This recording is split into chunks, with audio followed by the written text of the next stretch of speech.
حضرت علی کرم اللہ وجہہ نے خلافت قبول کرنے سے انکار کیا اور صاف فرما دیا کہ تم جس کو خلیفہ بناؤ گے اس کی اطاعت تم سے زیادہ میں کروں گا۔ اب اس کے بعد یہ خیال کرنا کہ خلفائے ثلاثہ کی اطاعت آپ نے نہیں کی اور کی بھی تو نعوذ باللہ جبری طور پر، یہ ہرگز قرین قیاس نہیں، یعنی قاعدے کے بالکل خلاف ہے۔ حضرت علی رضی اللہ تعالیٰ عنہ نے کبھی ایسا نہیں کیا۔ مقاصد الاسلام جلد 5 صفحہ 69۔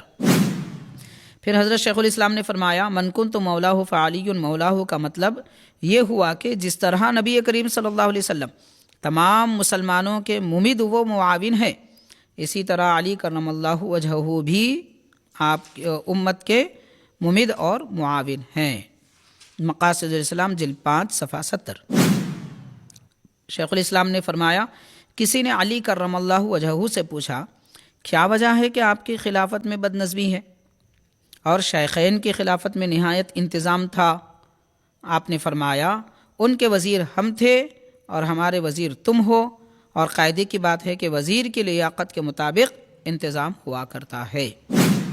یعنی ہمارے اکابر اہل طریقت سلاسل کے بزرگان دین کو ہم سے زیادہ اہل بیت سے محبت تھی، مگر اس کے باوجود انہوں نے امام اعظم کی پیروی کی، امام شافعی کی پیروی کی، امام مالک کی پیروی کی، امام احمد بن حنبل کی پیروی کی۔ تو ان کی تقلید کرنا یہ بتا رہا ہے کہ ائمہ اربعہ کی تقلید لازم ہے۔ حضرت علی رضی اللہ تعالیٰ عنہ نے جو اجتہاد کیا تھا وہ حضرت عمر کے خلاف تھا، مگر حضرت علی کرم اللہ وجہہ نے اپنے اجتہاد پر فتویٰ نہیں دیا اور حضرت عمر رضی اللہ تعالیٰ عنہ کی تقلید کرتے رہے۔ حقیقت الفقہ جلد 2 صفحہ 137۔ شیخ الاسلام نے لکھا ہے کہ حضرت علی نے فرمایا حضرات ابو بکر و عمر رضی اللہ تعالیٰ عنہما جنت میں داخل ہو جائیں گے، اور آپ فرماتے ہیں حضرت علی کہ میں اور معاویہ رضی اللہ عنہ کے ساتھ حساب و کتاب میں رکا رہوں گا۔ یہ حضرت شیخ الاسلام نے تحریر فرمایا مقاصد الاسلام جلد 5 صفحہ 103 میں۔ پھر آپ نے فرمایا کہ حضرت علی کرم اللہ وجہہ کے علوم امام صاحب کے اجتہاد میں پیش نظر تھے۔ سیدنا علی رضی اللہ تعالیٰ عنہ کے جتنے علوم ہیں امام اعظم کے پاس تھے، اور ظاہر ہے کہ اہل بیت کے سرچشمہ علوم امام صاحب کی فقہ میں شامل ہیں، تو فقہ حنفی میں اہل بیت کی فقہ بھی شامل ہے۔ یہ شیخ الاسلام فرما رہے ہیں حقیقت الفقہ جلد 2 صفحہ 116۔ الحمدللہ رب العالمین والصلاة والسلام علی سید الانبیاء والمرسلین وعلی آلہ واصحابہ اجمعین۔ محترم ناظرین السلام علیکم ورحمۃ اللہ وبرکاتہ۔ شیخ الاسلام عارف باللہ حضرت امام محمد انوار اللہ فاروقی علیہ رحمت و رضوان نے حضرت مولا علی مشکل کشا حیدر کرار خیبر شکن خلیفہ چہارم رضی اللہ تعالی عنہ کے متعلق اپنی تصانیف میں جو کچھ ارشاد فرمایا ہے اس میں سے اکثر ترین آپ کے جملے، اقوال اور کلام حضرت شیخ الاسلام کے آج ہم ترتیب وار آپ کے گوشے گزار کرنے کی سعادت حاصل کر رہے ہیں۔ حضرت سیدنا مولا علی رضی اللہ تعالی عنہ کے متعلق اہل سنت و جماعت کا یہ ابتدا ہی سے عقیدہ رہا ہے، جس پر تمام تابعین، صحابہ کرام کے ساتھ تمام تابعین، اتباع تابعین، ائمہ دین، مجتہدین اور اولیاء و صالحین، علماء و صوفیہ تقریباً حضرات کا اتفاق رہا ہے کہ آپ تمام صحابہ کرام میں اور خلفائے راشدین، خلفائے ثلاثہ کے بعد سب سے افضل ترین ذات پاک ہے، اور حضور پاک علیہ الصلوۃ والسلام نے آپ کے متعلق بہت ساری خصوصیتیں ذکر فرمائی ہیں۔ ان میں سے چند یہ ہے کہ نبی پاک علیہ الصلوۃ والسلام نے فرمایا کہ علی مجھ سے ہیں اور میں علی سے ہوں، اور یہ بھی ارشاد فرمایا کہ میں علم کا شہر ہوں، علی اس کا دروازہ ہے۔ فرمایا انا دار الحکمت و علی بابوہا، اور یہ بھی ارشاد فرمایا کہ مسجد میں بے غسل کے حالت میں کسی کو قدم رکھنے کی اجازت نہیں ہے، مگر حضرت سیدنا علی رضی اللہ تعالیٰ عنہ مسجد میں سے بے غسل کی حالت میں بھی گزر سکتے ہیں۔ اور یہ بھی ارشاد فرمایا حضرت سیدنا علی رضی اللہ تعالیٰ عنہ کے متعلق نبی پاک علیہ الصلوۃ والسلام کا فرمان عالی شان یہ رہا ہے کہ سرکار نے ارشاد فرمایا کہ حضرت علی کو لقب آپ نے ابو تراب کا لقب عطا فرمایا، اور آپ کی خصوصیات میں یہ بھی ایک خاصیت ہے کہ حضرت سیدنا علی رضی اللہ تعالی عنہ تمام امت مسلمہ میں سب سے زیادہ حضور پاک علیہ الصلوۃ والسلام سے خاندانی نسبت اور قریب ترین نسبت، آپ خاندانی قریب ترین نسبت بھی رکھتے ہیں، یعنی آپ کا سلسلہ نسب حضرت نبی پاک صلی اللہ علیہ وسلم کے نسب مبارک سے سب سے قریب تر ملتا ہے۔ اور اس طرح کی کئی آپ کی خصوصیتیں ہیں۔ صحابہ کرام نے بھی آپ کی بے شمار فضیلتیں ذکر فرمائی اور اپنی خاص محبتوں کا اظہار فرمایا۔ پھر اولیاء اللہ بزرگان دین نے بھی یہ تذکرے فرمائے ہیں، علماء اعلام نے بھی اپنی احادیث کی، تفاسیر کی، دیگر دینی کتابوں میں حضرت سیدنا علی رضی اللہ تعالی عنہ کے فضائل، مناقب اور آپ کے خصائص وغیرہ بیان فرمائے ہیں۔ چنانچہ حضرت شیخ الاسلام بانی جامع نظامیہ امام انوار اللہ فاروقی رحمۃ اللہ علیہ نے آپ کے متعلق اپنی کل تصانیف میں کہیں نہ کہیں کسی نہ کسی آپ کی گوشہ سیرت کو اجاگر فرمایا ہے، اور آپ کے فضائل و مناقب اور خصوصیات کا بھی ذکر فرمایا، آپ کے صفات و اخلاق کریمانہ کا بھی تذکرہ حضرت نے فرمایا ہے۔ ان میں سے چند باتیں ہم یہاں آپ کے گوشہ گزار کریں گے۔ پہلے تو یہ کہ حضرت شیخ الاسلام بانی جامع رحمۃ اللہ علیہ نے مقاصد الاسلام کے حصہ پنجم میں حضرت سیدنا علی رضی اللہ تعالیٰ عنہ اور دیگر صحابہ کرام سے آپ کی محبت اور صحابہ کرام کی آپ سے محبت کے متعلق تفصیلی عنوان لکھا ہے۔ اس میں ایک جگہ یہ ارشاد فرمایا کہ حضرت ابوبکر صدیق رضی اللہ تعالی عنہ سے، حضرت عمر رضی اللہ تعالی عنہ سے اور حضرت عثمان غنی رضی اللہ تعالی عنہ سے حضرت سیدنا علی رضی اللہ تعالی عنہ کی خاص محبتیں تھیں اور خاص تعلقات تھے، جس کا ذکر اس انداز میں آپ نے فرمایا ہے۔ تفصیل کو ہم مختصر کرتے ہوئے عرض کرتے ہیں کہ حضرت سیدنا ابوبکر صدیق رضی اللہ تعالی عنہ دین سے پھرنے والوں کی سرکوبی سے جب فارغ ہوئے تو آپ کے دل میں خیال آیا کہ ملک روم پر بھی چڑھائی کرنی چاہیے۔ تو ایک مرتبہ صبح کے وقت میں حضرت شرحبیل رضی اللہ تعالیٰ عنہ صحابی رسول ہیں، آپ نے آ کے عرض کیا کہ حضرت آپ روم کی فتح کا ارادہ کیوں نہیں فرماتے؟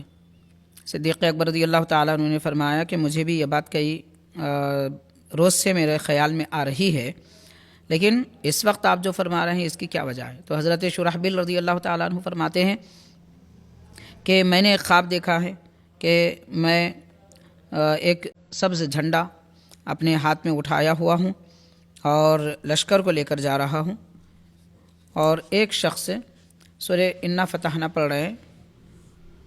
تو حضرت ابوبکر صدیق رضی اللہ تعالیٰ عنہ نے اس خواب کی تعبیر کے لیے مہاجرین اور انصار کو جمع کیا، کئی صحابہ کرام سے اس کی تعبیر دریافت فرمائی۔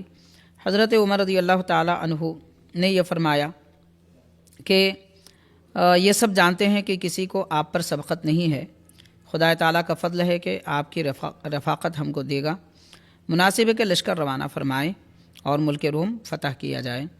دیگر صحابہ کرام جیسے حضرت عثمان، حضرت عبد الرحمن بن عوف، حضرت طلحہ، حضرت زبیر وغیرہ کبار صحابہ کرام نے بھی اس کے متعلق وضاحتیں فرمائی، لیکن حضرت سیدنا ابوبکر صدیق رضی اللہ تعالی عنہ نے حضرت علی کرم اللہ وجہہ کی طرف متوجہ ہو کر فرمایا۔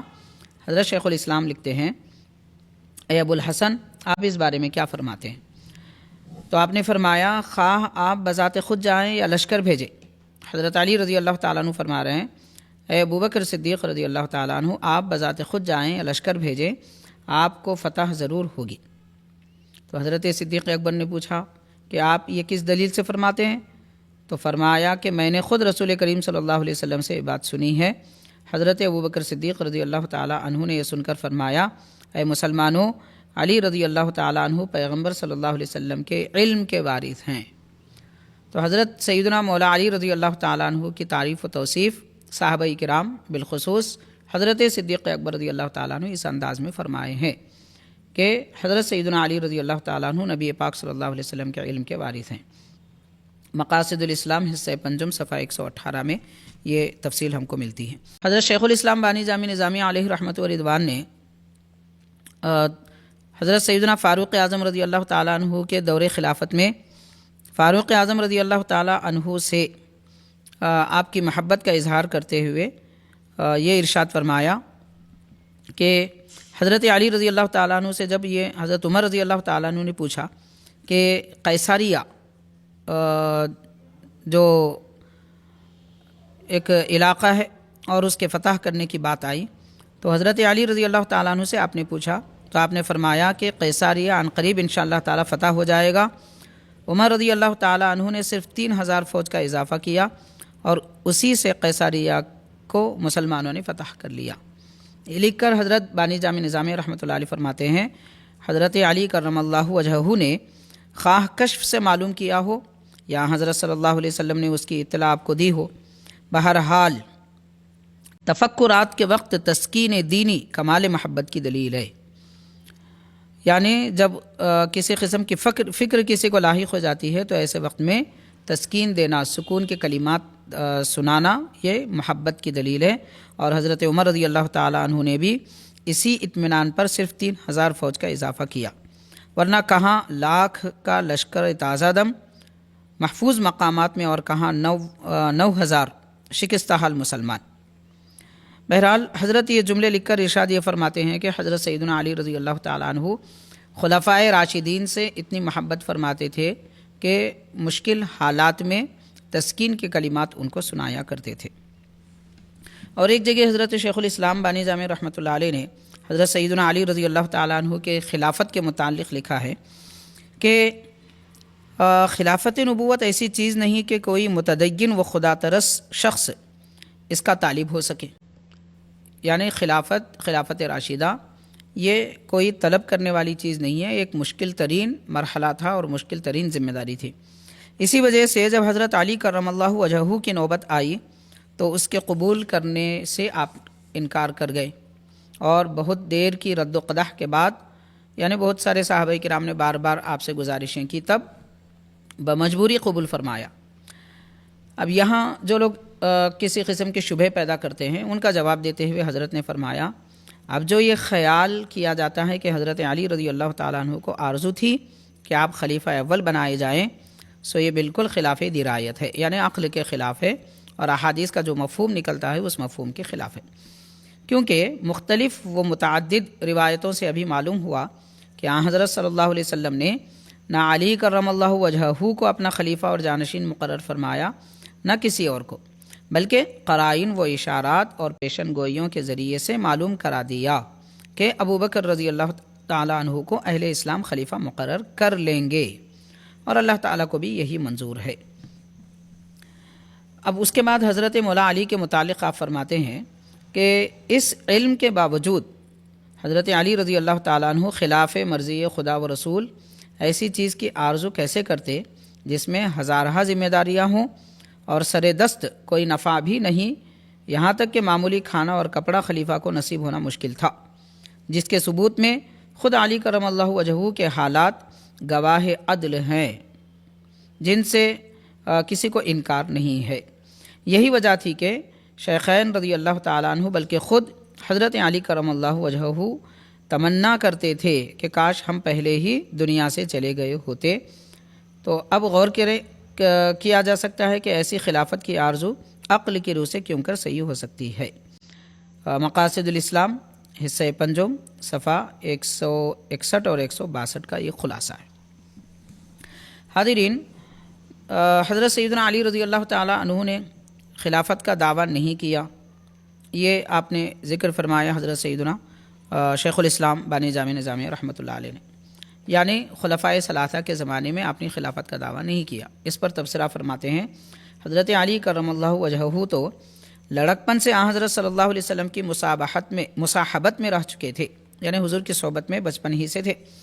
ابتدا سے دیکھا جائے کہ کفار نے کیسی کیسی ایذائیں حضرت صلی اللہ علیہ وسلم کو دی، چنانچہ خود حضرت صلی اللہ علیہ وسلم ارشاد فرماتے ہیں کہ جس طرح مجھے اذیتیں دی گئی کسی نبی کو نہیں دی گئی۔ اس کے باوجود آپ نے دعوی نبوت سے کبھی کوتاہی یا تقاعد نہیں کیا۔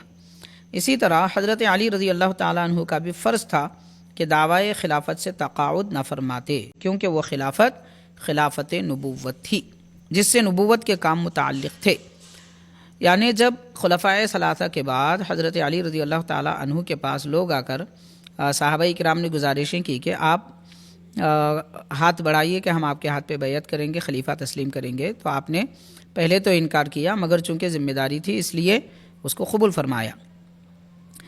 پھر فرماتے ہیں حضرت شیخ الاسلام کے حالانکہ کسی روایت سے ثابت نہیں ہے کہ علی کرم اللہ وجہہ نے علی الاعلان دعوی خلافت کیا ہو، اور حضرت ابوبکر رضی اللہ تعالیٰ عنہ اور ان کے طرفداروں نے آپ کو نعوذ باللہ دھمکی دی ہو، جس سے ڈر کر نعوذ باللہ حضرت علی رضی اللہ تعالیٰ عنہ نے دعوی خلافت چھوڑ دیا۔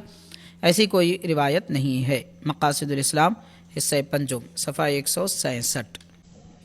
اور اس کے بعد حضرت سیدنا مولا علی رضی اللہ تعالیٰ عنہ کے متعلق حضرت شیخ الاسلام یہ بات بھی ارشاد فرماتے ہیں کہ حضرت علی رضی اللہ تعالیٰ عنہ کی جو قرابت اور خصوصیت حضرت صلی اللہ علیہ وسلم کے ساتھ تھی، یہ سب پر ظاہر ہے اور مقتضائے طبعی انسانی ہے۔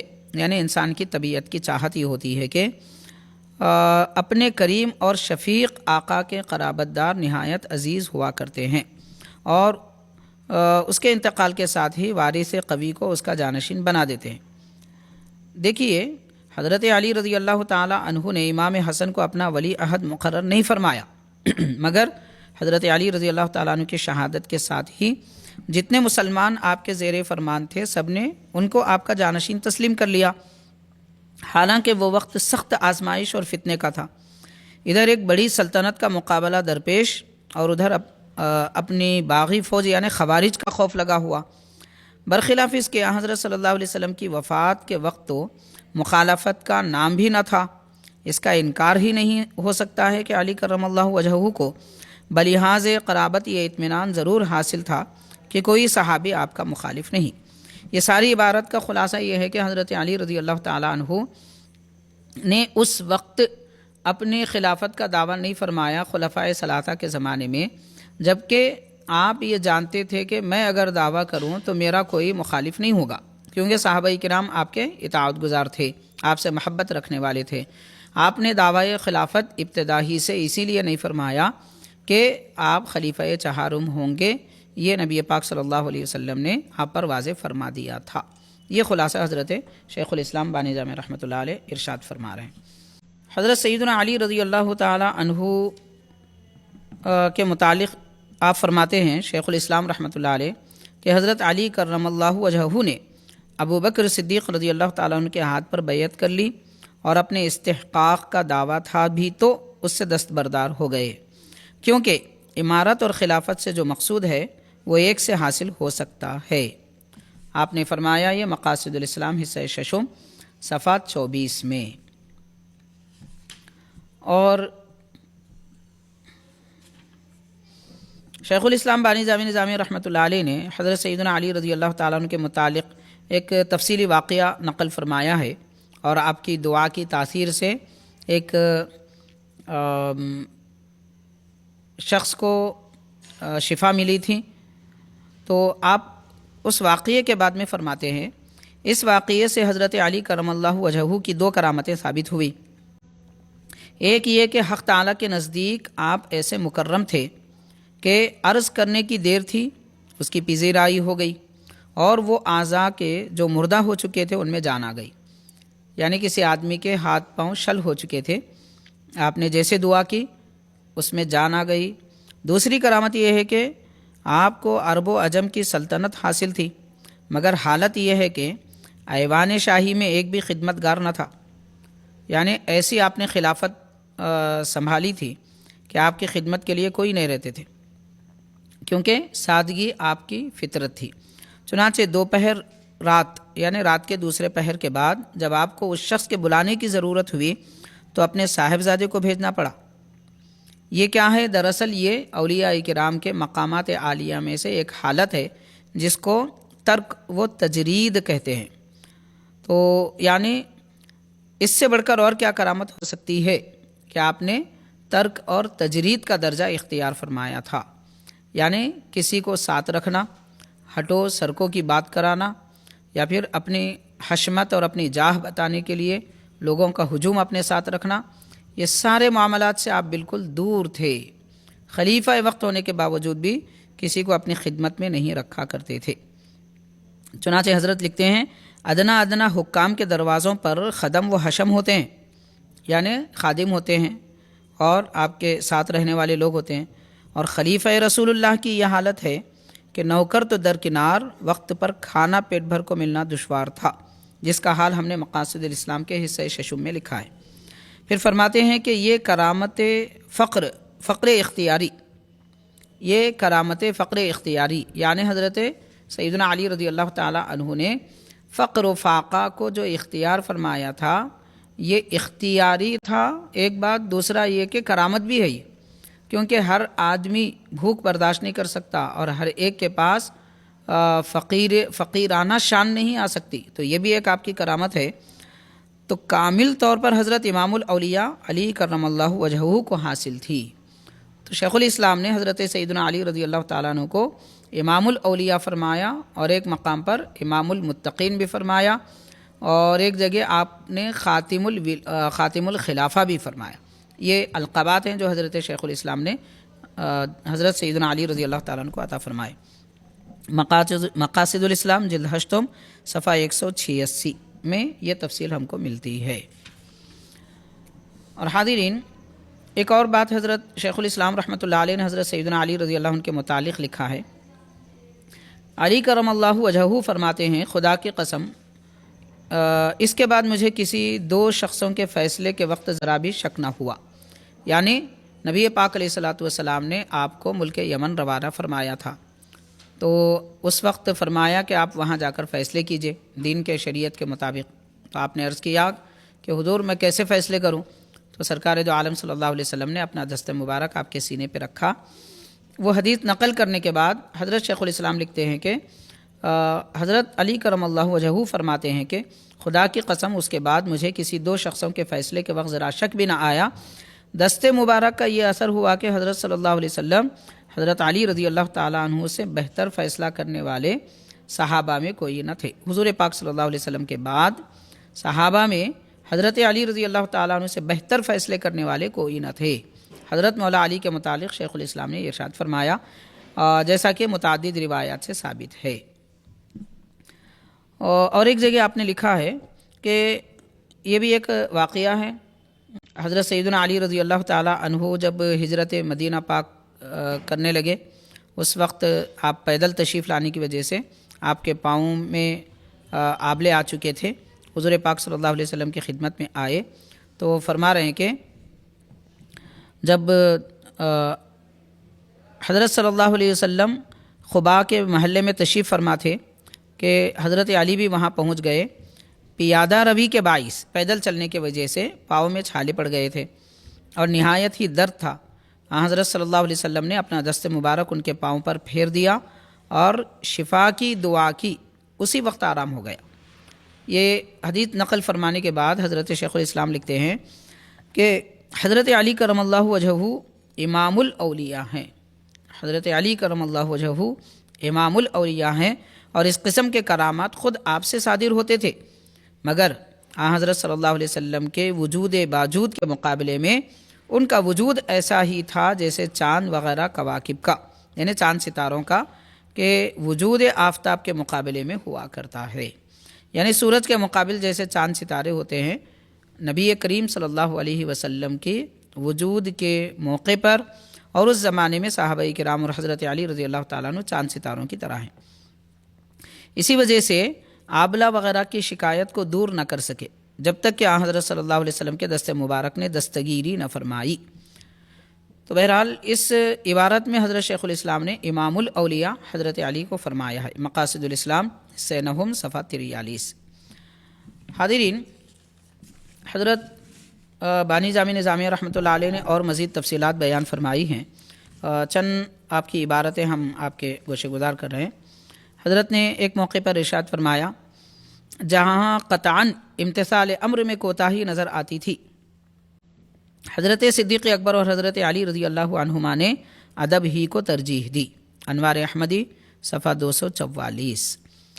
اور یہ عبارت حضرت شیخ الاسلام نے اس وقت فرمائی جب سرکار نے حضرت صدیق اکبر کو نماز کے لیے آگے بڑھنے کا حکم فرمایا تھا۔ حضرت علی کو صلح حدیبیہ کے وقت لکھے گئے صلح نامے میں نام میٹنے کا حکم فرمایا تھا، تو ان حضرات نے اس حکم کو قبول نہیں کیا اور ادب کو ترجیح دی، اس لیے آپ نے یہ الفاظ فرمائے کہ ان دو حضرات نے ادب کو ہی ترجیح دی۔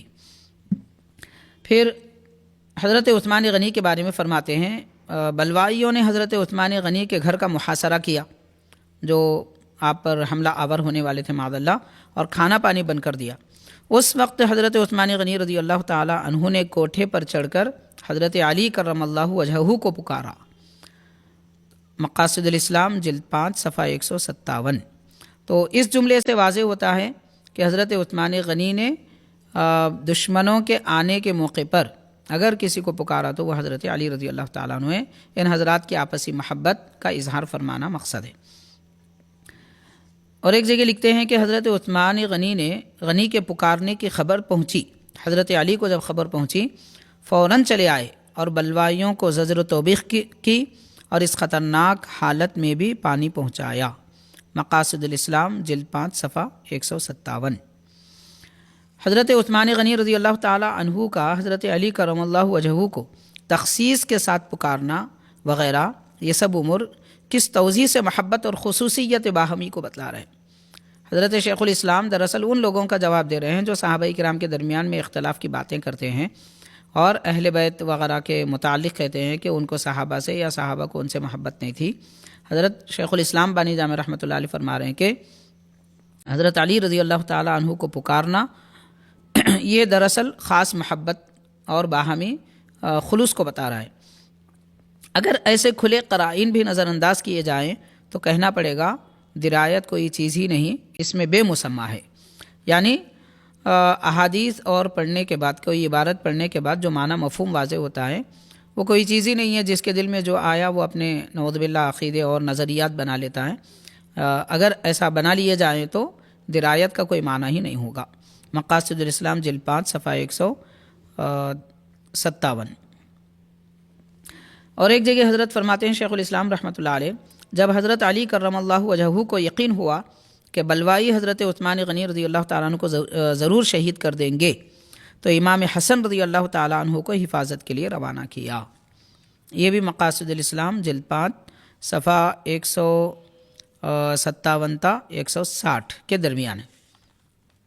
اور فرمایا حضرت علی کرم اللہ وجہہ کو خلفائے ثلاثہ کے ساتھ ایک خاص قسم کی خصوصیت اور محبت تھی اور ان کے فضائل اور خلیفہ برحق ہونے کے قائل تھے، کیونکہ آپ جانتے تھے کہ ہر وقت اسلام میں ایک شخص کی ضرورت ہے جو امانت و دیانت سے نبوت کے کاموں کو بطور خلافت و نیابت انجام دے، جس کے فضل و کمال پر اہل حل و عقد اتفاق کر کے اس کو اپنا امیر تسلیم کر لیں۔ چنانچہ یہ امور خلفائے ثلاثہ میں پائے گئے، یعنی حضرت علی رضی اللہ تعالیٰ عنہ یہ فرما رہے ہیں کہ خلفائے ثلاثہ میں نیابت اور خلافت کا بھی وصف ہے اور امانت و دیانت کا بھی وصف ہے، فضل و کمال بھی موجود ہے، اس لیے تمام صحابہ کرام نے ان حضرات کو اتفاق کے ساتھ چن لیا۔ مقاصد الاسلام جلد 5 صفحہ 161۔ حضرت لکھتے ہیں کہ اہل مصر نے جب حضرت علی کرم اللہ وجہہ کے پاس آ کر آپ کو خلیفہ بنانے اور حضرت عثمان غنی کو معزول کرنے کے متعلق اپنا مقصود ظاہر کیا تو آپ نے ان کو سخت جھڑکی دی، یعنی یہ گمراہ لوگ تھے، یہودی نما تھے جو حضرت علی رضی اللہ تعالیٰ عنہ کے پاس آ کے شکایت کرنے لگے، اور یہ شکایتوں کا ایک ماحول بنا دیا گیا تھا اس زمانے میں کہ حضرت علی اور دیگر صحابہ کرام کے پاس جا کر حضرت عثمان غنی کی شکایتیں کی جائیں۔ تو ملک شام کے کچھ لوگ تھے، مصر کے تھے اور دیگر مقامات کے ایسے لوگ تھے، تو اس کے بارے میں ذکر کرتے ہیں۔ تو جب یہ لوگ آئے اور حضرت علی رضی اللہ تعالیٰ عنہ کے پاس عثمان غنی رضی اللہ تعالیٰ عنہ کی شکایت کرنے لگے تو آپ نے ان کو سخت جھڑکی دی۔ شیخ الاسلام فرماتے ہیں اور فرمایا کہ سب صالحین جانتے ہیں کہ لشکر ذی مروہ اور لشکر ذی اخشب اور لشکر اعوس یہ خاص قبیلے تھے، تو ان کا ذکر کر کے فرمایا کہ ان پر نبی کریم صلی اللہ علیہ وسلم نے لعنت کی ہے، تو مطلب آپ یہ بتانا چاہتے تھے کہ تم جس لشکر سے جس قبیلے سے تعلق رکھتے ہو ان کے بارے میں پیارے آقا نے ہم کو پہلے ہی بتا دیا ہے کہ تم گمراہ ہوگے، اس لیے تمہاری بات قابل قبول نہیں ہے۔ مقاصد الاسلام جلد 6 صفحہ 3۔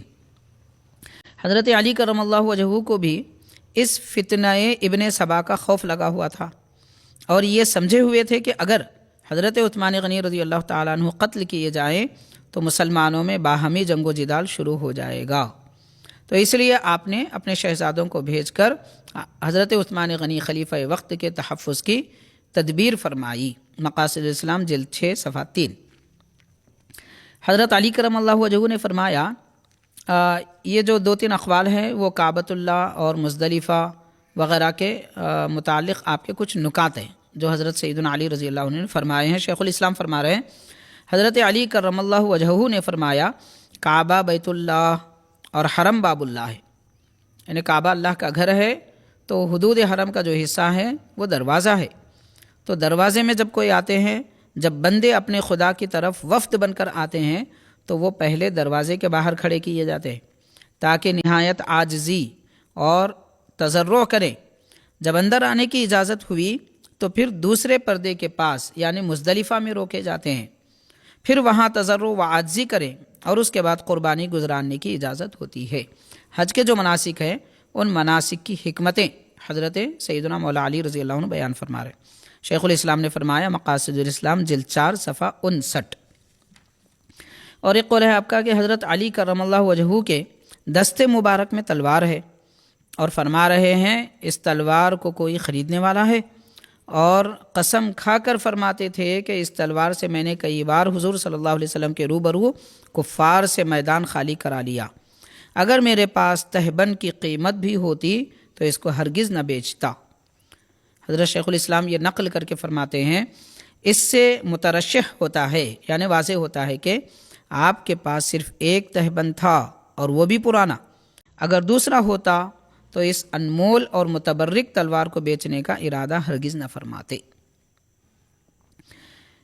آپ نے یہ فرمایا مقاصد الاسلام جلد 5 صفحہ 55 میں۔ اب یہاں حضرت آگے لکھ رہے ہیں کہیں مگر یہ ارشاد فرمایا کہ یہ نہ سمجھا جائے کہ یہ خلفائے راشدین کے زمانے میں آپ کا ایسا حال تھا، خود سیدنا مولا علی رضی اللہ تعالیٰ عنہ کے دور خلافت میں آپ نے جو سادگی سے خلافت اختیار فرمائی تھی، زندگی سادگی اختیار فرمائی تھی، اس کا ذکر فرما رہے ہیں۔ حضرت سیدنا علی رضی اللہ تعالیٰ عنہ اونٹوں کے بازار میں گئے، شیخ الاسلام لکھتے ہیں اور تاجروں سے فرمایا بیچو مگر قسم مت کھاؤ، اس سے چیز بک جاتی ہے مگر برکت جاتی رہتی ہے، یعنی کوئی چیز قسم کھا کے بیچیں گے تو وہ شے تو بک جاتی ہے کیونکہ سامنے والے کو اس پر اطمینان ہو جاتا ہے، مگر برکت چلی جاتی ہے۔ مقاصد الاسلام جلد 5 صفحہ 56۔ اور ایک جگہ فرمایا آپ تاجروں کے پاس سے پھر ہٹ کر فرمایا وہاں سے کھجوروں کی دکان پر دیکھا ایک غلام رو رہا ہے، اس نے کہا میں نے 1 درہم کے کھجور خریدے مگر میرے مالک نے واپس کیا اور یہ دکاندار نہیں لیتا، تو آپ نے اس سے واپس لینے کو کہا۔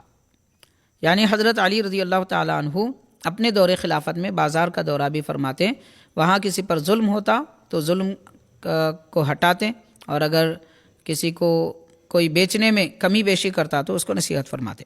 مقاصد الاسلام جلد 5 صفحہ 56۔ حضرت لکھتے ہیں شیخ الاسلام کے پھر کھجور فروشوں کی دکانوں پر گئے اور فرمایا مسکینوں کو کھلاؤ گے تو تمہارے کسب و کمائی میں برکت ہوگی، تو مسکینوں کو بھی کھلانا چاہیے، یہ تاجروں کو اور دکانداروں کو آپ نصیحت فرمایا کرتے تھے۔ پھر مچھلی بیچنے والوں کی دکانوں پر تشریف لے گئے حضرت علی رضی اللہ عنہ اور فرمایا ہمارے بازاروں میں تافی نہ بیچنا، تافی یعنی وہ مچھلی جو خود سے مر کر اوپر آئی ہو پانی کے اوپر، تو اس کو بیچنا حرام ہے کیونکہ وہ اس کا کھانا حرام ہے۔ پانی سے مچھلی نکالنے کے بعد عام لوگوں کو یہ پتہ نہیں چلتا کہ کون سی مچھلی پانی میں مر چکی تھی یا کون سی نکالنے کے بعد مری ہے۔ پانی سے نکالنے کے بعد جو مچھلی مر چکی ہے اسے کھایا جا سکتا ہے، پانی میں رہتے ہوئے اگر کوئی مچھلی مر جائے تو اس کا کھانا درست نہیں ہے، وہ مردار ہے، تو اس لیے آپ نے تاکید فرمائی کہ تافی مچھلی ہرگز نہ بیچے۔ مقاصد الاسلام جلد 5 صفحہ 57۔ حضرت سیدنا علی کرم اللہ وجہہ اپنے خلافت کے زمانے میں بازاروں میں گھوم پھر کر راستے بھولے ہوئے لوگوں کو راستہ بتلاتے تھے، غور کیجئے کہ شان خلافت رکھنے والی شخصیت کس طریقے سے لوگوں کے ساتھ ہمدردی کا معاملہ فرماتے۔ کسی کی چیز گم ہوئی ہوتی تو اس کی تلاش کرتے اور ضعیفوں کی مدد کرتے، بقالوں اور عموماً دکانداروں کے پاس جا کر ان کو قرآن سنایا کرتے تھے۔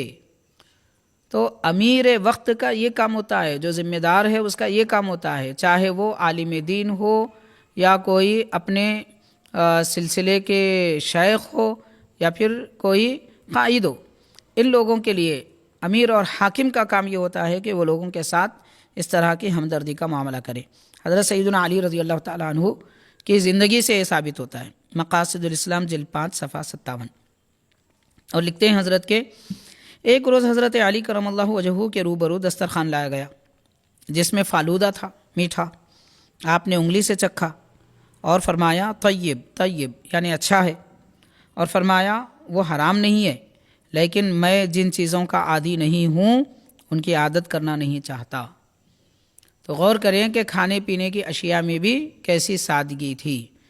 آج جو صحابہ کرام اہل بیت کرام سے محبت کا دعویٰ کرتے ہیں، انہیں چاہیے کہ ان بزرگوں کے نقش قدم پر بھی چلیں اور ان کا طرز زندگی بھی اختیار کریں۔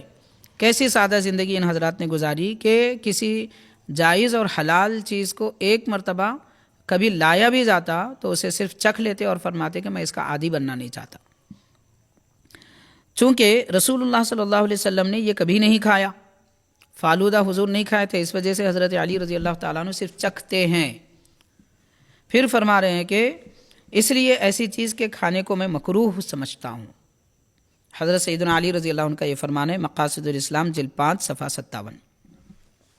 اور یہ بھی ارشاد فرمایا حضرت علی کرم اللہ وجہہ نے کہ خدا کی قسم یہ جو تمہاری دنیا ہے میری آنکھوں میں اس سے بھی زیادہ ذلیل و خوار ہے جو خنزیر کی اوجھڑی، یعنی اس کے نعوذ باللہ پیٹ کا سامان، کسی جزامی کے ہاتھ میں ہو۔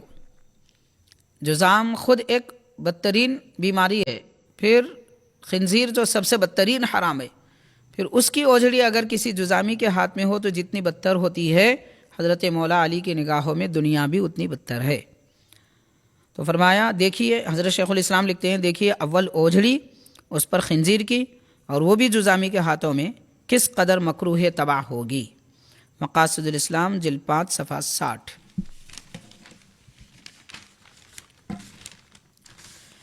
شیخ الاسلام بانی جامی نظامی رحمۃ اللہ علیہ اور ایک قول حضرت سیدنا علی رضی اللہ تعالیٰ عنہ کے متعلق فرماتے ہیں، پھر حضرت علی کرم اللہ وجہہ کی خلافت کا جب وقت آیا اور صحابہ کرام نے آپ سے درخواست کی تو آپ نے بھی انکار کیا، یعنی خلافت کو آپ نے فوراً قبول نہیں فرمایا۔ مقاصد الاسلام جلد 5 صفحہ 66۔ حضرت عثمان غنی کے بعد مہاجرین و انصار جمع ہوئے اور آپ کے پاس آئے کہ بیعت کر لیں۔ آپ نے فرمایا مجھے اس خدمت کی حاجت نہیں، آپ لوگ جس کو چاہے اختیار کرو، میں راضی ہوں۔ سب نے کہا ہم آپ کے سوا کسی دوسرے کو پسند نہیں کرتے۔ تو پتہ چلا کہ صحابہ کرام نے بالاتفاق حضرت صدیق اکبر کے ہاتھ پہ بیعت کی، پھر حضرت فاروق اعظم کے ہاتھ پہ، پھر حضرت عثمان غنی کے ہاتھ پہ، پھر حضرت مولا علی رضی اللہ عنہم اجمعین کے ہاتھ پہ بیعت کی۔ تو مگر آپ نے انکار کرنے کے باوجود صحابہ کرام نے آپ ہی کو پسند فرمایا۔ مقاصد الاسلام جلد 5 صفحہ 66۔ 19واں قول ہے حضرت کا، حضرت علی کرم اللہ وجہہ نے خلافت قبول کرنے سے انکار کیا اور صاف فرما دیا کہ تم جس کو خلیفہ بناؤ گے اس کی اطاعت تم سے زیادہ میں کروں گا۔ اب اس کے بعد یہ خیال کرنا کہ خلفائے ثلاثہ کی اطاعت آپ نے نہیں کی اور کی بھی تو نعوذ باللہ جبری طور پر، یہ ہرگز قرین قیاس نہیں، یعنی قاعدے کے بالکل خلاف ہے۔ حضرت علی رضی اللہ تعالیٰ عنہ نے کبھی ایسا نہیں کیا۔ مقاصد الاسلام جلد 5 صفحہ 69۔ 20واں قول ہے حضرت شیخ الاسلام کا، حضرت علی رضی اللہ تعالیٰ عنہ نے اپنی وزارت کو امارت پر ترجیح دی، یعنی آپ یہ فرمائے کہ میں خلفائے ثلاثہ کا وزیر ہوں۔ امارت کا مطلب ہوتا ہے خلافت، تو آپ نے خلافت پر وزارت کو ترجیح دی۔ تو فرمایا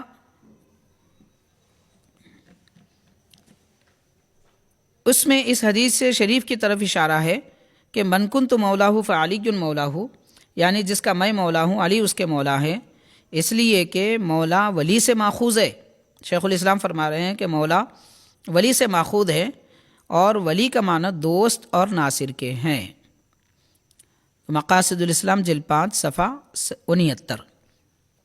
پھر فرمایا حضرت علی کرم اللہ وجہہ نے فرمایا میرا وزیر رہنا امیر رہنے سے اولا ہے، یعنی خلفائے ثلاثہ کے زمانے میں آپ ان کے وزیر تھے، تو وزیر رہنا امیر رہنے سے اولا ہے، کیونکہ وزیر خلیفہ وقت کا ناصر و مددگار ہوتا ہے، جس پر مولا کا معنی پورا صادق آتا ہے۔ اس سے تمام مسلمانوں کی مدد کا بھی پورا موقع مل جاتا ہے۔ مقاصد الاسلام جلد 5 صفحہ 70۔ پھر حضرت شیخ الاسلام نے فرمایا من کنت مولاہ فعلی مولاہ کا مطلب یہ ہوا کہ جس طرح نبی کریم صلی اللہ علیہ وسلم تمام مسلمانوں کے ممد و معاون ہیں، اسی طرح علی کرم اللہ وجہہ بھی آپ امت کے ممد اور معاون ہیں۔ مقاصد الاسلام جلد 5 صفحہ 70۔ شیخ الاسلام نے فرمایا کسی نے علی کرم اللہ وجہہ سے پوچھا کیا وجہ ہے کہ آپ کی خلافت میں بد نظمی ہے اور شیخین کی خلافت میں نہایت انتظام تھا؟ آپ نے فرمایا ان کے وزیر ہم تھے اور ہمارے وزیر تم ہو، اور قاعدے کی بات ہے کہ وزیر کی لیاقت کے مطابق انتظام ہوا کرتا ہے۔ مقاصد الاسلام جلد 5 صفحہ 71۔ پھر فرمایا یہ کیوں کر ہو سکے کہ من کنت مولاہ کی حدیث سے آپ کی خلافت مقصود ہے؟ اگر ایسا ہوتا تو حضرت امیر المؤمنین اس سے واقف ہوتے اور اس کے خلاف کبھی نہ فرماتے۔ یعنی شیخ الاسلام یہ فرما رہے ہیں کہ من کنت مولاہ کا مطلب خلیفہ ہیں، حضور کے خلیفہ مراد ہیں یا پھر اول خلیفہ مراد ہیں۔ اگر ایسا ہوتا تو حضرت علی رضی اللہ تعالیٰ عنہ کبھی اس کے خلاف نہ کرتے، ضرور آپ ہی پہلے خلیفہ بن جاتے۔ مقاصد الاسلام جلد 5 صفحہ 71۔ حضرت شیخ الاسلام نے فرمایا حضرت علی رضی اللہ تعالیٰ عنہ کے متعلق یہ بات قرین قیاس معلوم نہیں ہوتی کہ جب کل صحابہ مہاجرین و انصار وغیرہ بالاتفاق اور بطیب خاطر یعنی اتفاق اور خوش دلی کے ساتھ آپ کے ہاتھ پر بیعت کرنا چاہا، یعنی آپ کے زمانے میں، حضرت علی کے زمانے میں دور خلافت میں، تو اس وقت آپ نے انکار کیا۔ پہلے تو آپ نے انکار کیا جیسا کہ دیگر روایت سے بھی ثابت ہے۔ یہ کیسے ہو سکتا ہے کہ اس وقت تو آپ نے انکار کیا اور خواہش اس وقت کی تھی جب کل صحابہ حضرت ابو بکر کی خلافت پر راضی ہو گئے تھے؟ کیا ایسا ہو سکتا ہے؟ حضرت شیخ الاسلام اس طرح حضرت علی رضی اللہ تعالیٰ عنہ کی خلافت اور خلفائے راشدین خلفائے ثلاثہ کے زمانے میں آپ کی وزارت کا اقرار فرما رہے ہیں۔ مقاصد الاسلام جلد 5 صفحہ 71۔ پھر فرمایا حضرت نے کہ حضرت علی رضی اللہ تعالیٰ عنہ نے فرمایا خدا کی قسم مجھے خلافت کی بالکل رغبت نہ تھی اور نہ حکومت سے کوئی غرض تھی، لیکن تم لوگوں نے مجھے اس کی طرف بلایا اور زبردستی مقرر کیا۔ مقاصد الاسلام جلد 5 صفحہ 79۔ لکھتے ہیں حضرت شیخ الاسلام کے مشیت ایزدی میں تو ٹھہرا ہوا تھا کہ آپ خاتم الخلفاء ہوں۔ حضرت شیخ الاسلام بانی جامع رحمۃ اللہ علیہ نے حضرت سیدنا علی رضی اللہ تعالیٰ عنہ کے القابات میں، آپ کے اوصاف میں، آپ کے کمالات میں امام الاولیاء، امام المتقین، خاتم الخلفاء کے کلمات استعمال فرمائے ہیں۔ اس وجہ سے اس وقت کسی نے خلاف ہی نہ کیا، یعنی آپ آخر میں خلیفہ ہوں، اس وجہ سے آخر وقت میں کسی نے خلاف نہیں کیا۔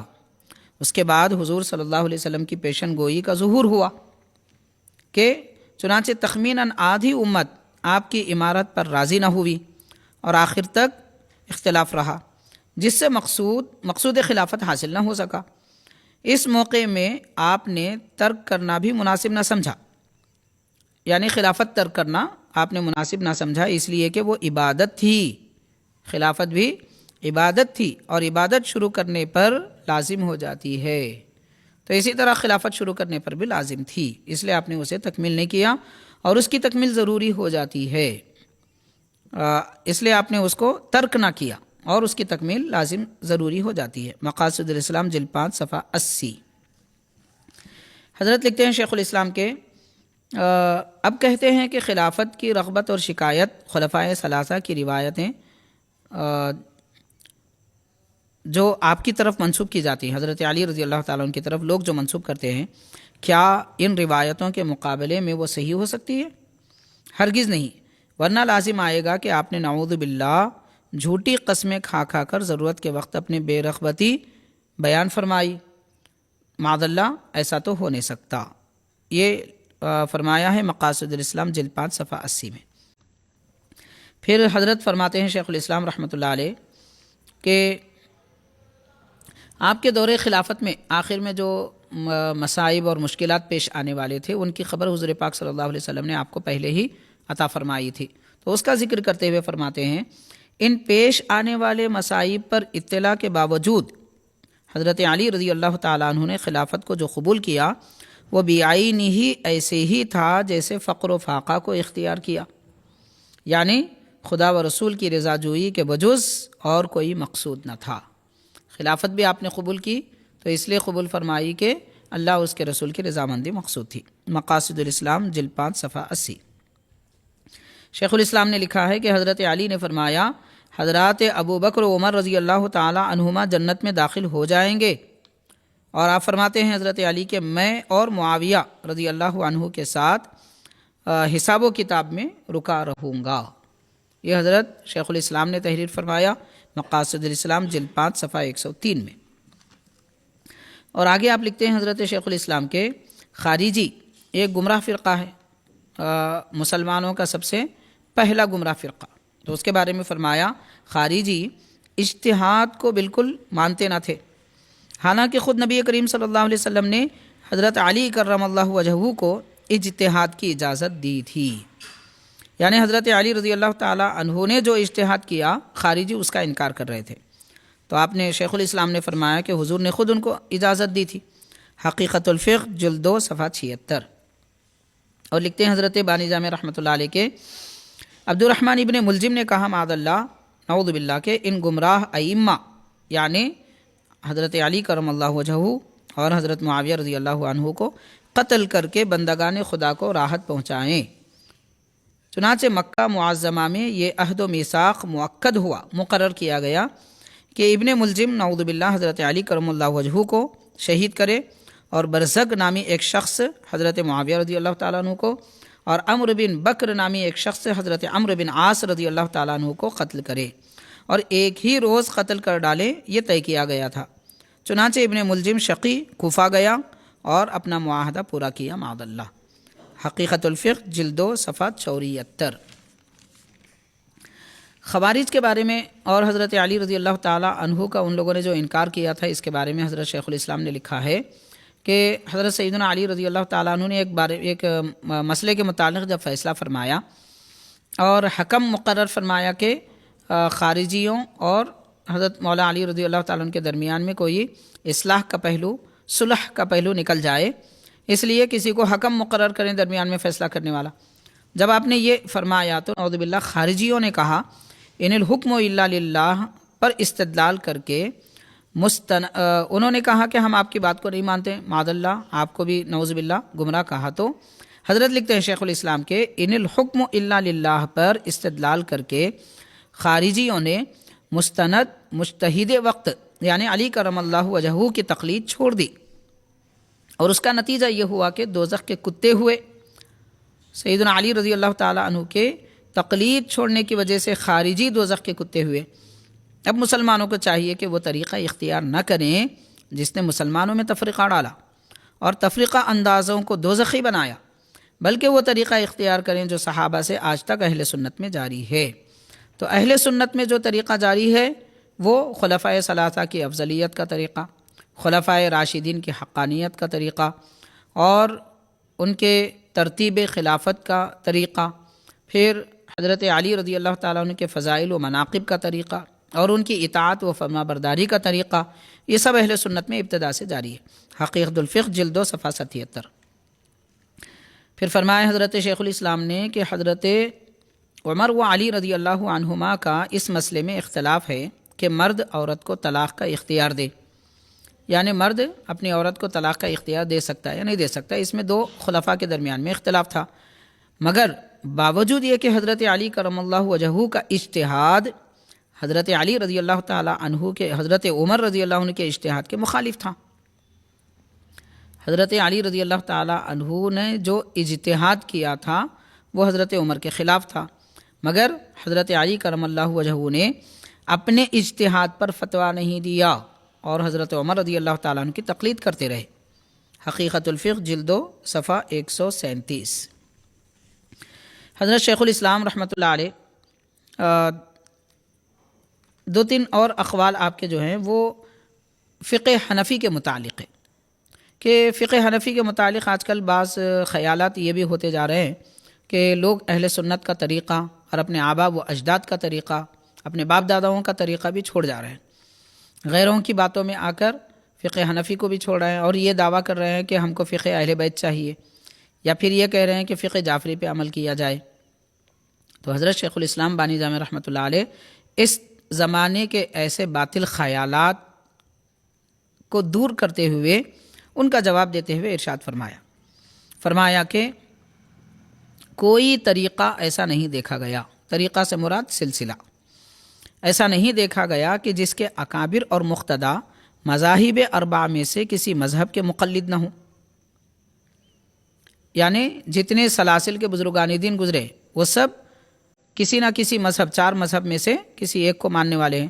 اگر اہل طریقت کو اہل بیت کی تقلید یعنی فقہ میں تقلید ضروری یا بہتر ہوتی تو یہ حضرات سوائے اہل بیت کے کسی کی تقلید نہ کرتے، یعنی ہمارے اکابر اہل طریقت سلاسل کے بزرگان دین کو ہم سے زیادہ اہل بیت سے محبت تھی، مگر اس کے باوجود انہوں نے امام اعظم کی پیروی کی، امام شافعی کی پیروی کی، امام مالک کی پیروی کی، امام احمد بن حنبل کی پیروی کی۔ تو ان کی تقلید کرنا یہ بتا رہا ہے کہ ائمہ اربعہ کی تقلید لازم ہے، ورنہ یہ اکابر سلاسل کے اکابر بھی یہ طریقہ چھوڑ دیتے تھے، ایسا انہوں نے نہیں کیا۔ بہرحال مقاصد الاسلام حقیقت الفقہ جلد 2 صفحہ 110 میں آپ نے یہ فرمایا ہے۔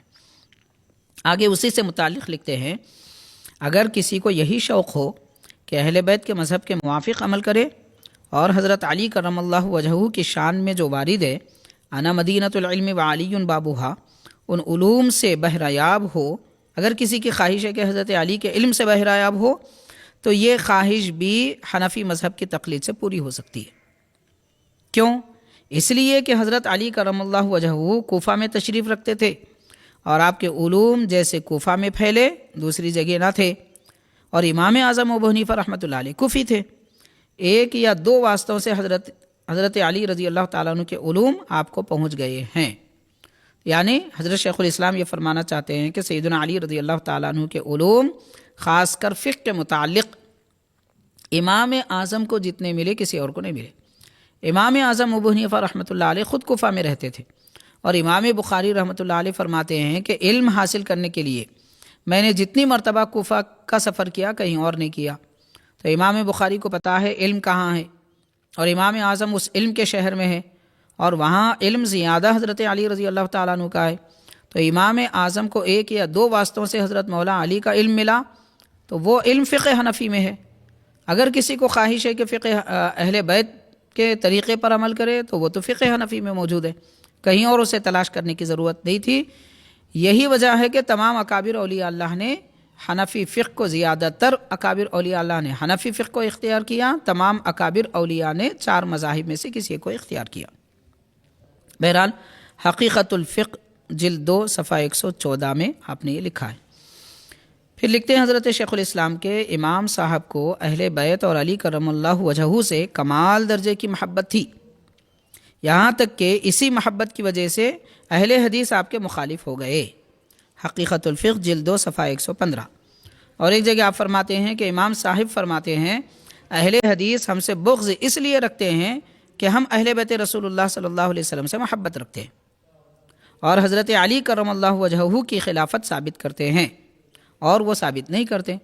یعنی حضرت سیدنا علی رضی اللہ تعالی عنہ کے خلافت کے دور میں خوارج نے انکار کیا، لیکن حضرت امام اعظم ابو حنیفہ رحمۃ اللہ علیہ اس خلافت کو مانتے ہیں، اور یہ تمام اہل سنت کا اس پر اتفاق ہے۔ لیکن وہ گمراہ فرقے نہیں مانتے تھے، اس لیے وہ لوگ امام اعظم سے بغض رکھتے ہیں، حضرت ظاہر فرما رہے ہیں۔ حقیقت الفقہ جلد 2 صفحہ 115۔ پھر آپ نے فرمایا کہ حضرت علی کرم اللہ وجہہ کے علوم امام صاحب کے اجتہاد میں پیش نظر تھے۔ سیدنا علی رضی اللہ تعالیٰ عنہ کے جتنے علوم ہیں امام اعظم کے پاس تھے، اور ظاہر ہے کہ اہل بیت کے سرچشمہ علوم امام صاحب کی فقہ میں شامل ہیں، تو فقہ حنفی میں اہل بیت کی فقہ بھی شامل ہے۔ یہ شیخ الاسلام فرما رہے ہیں، حقیقت الفقہ جلد 2 صفحہ 116۔ یہ چند اقوال تھے حضرت سیدنا علی رضی اللہ تعالیٰ عنہ کے فضائل، مناقب اور آپ کی زندگی کے سیرت پاک کے احوال، اخلاق، کردار وغیرہ، اوصاف، یہ سب اس میں ظاہر ہوتے ہیں جو حضرت شیخ الاسلام بانی جامع رحمۃ اللہ علیہ نے ذکر فرمائے ہیں۔ اللہ تعالیٰ حضرت سیدنا مولا علی رضی اللہ تعالیٰ عنہ، جملہ اہل بیت کرام اور صحابہ کرام کی محبت ہمارے دلوں میں جاگزی فرمائے، اور شیخ الاسلام بانی جامع رحمۃ اللہ علیہ کے طرز و طریقے پر چلنے کی ہم کو توفیق عطا فرمائے۔ صلی اللہ تعالی وسلم علی خیر خلقہ سیدنا محمد وعلی آلہ واصحابہ اجمعین والحمد للہ رب العالمین۔